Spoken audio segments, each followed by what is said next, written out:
Eu fui uma vaquejada em Bacabal, Maranhão. Lá eu vi uma garota parecendo um avião. Na hora que ele avistei, palpitou meu coração.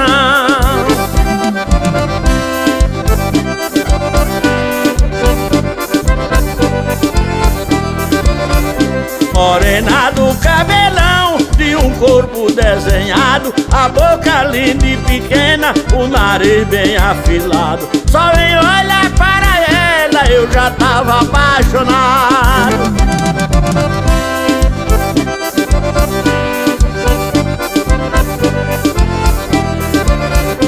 Me aproximei da mesa, perguntei o nome dela. Ela disse: eu sou Belina, mas meu apelido é Bela. Fiquei hipnotizado com a formosura dela.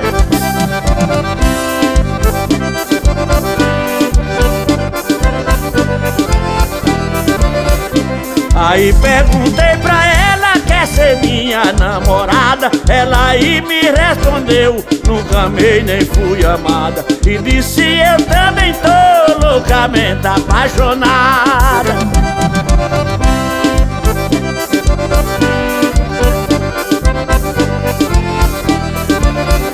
Dezoito anos de idade tem essa linda princesa, charmosa, atraente e bela, a rainha da beleza. Parece até que foi feita pelas mãos da natureza.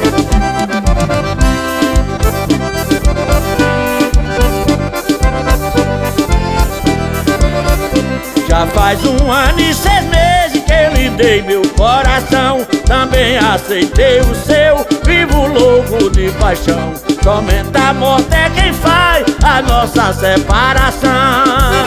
Segura, chameguinho, arrocha o nó.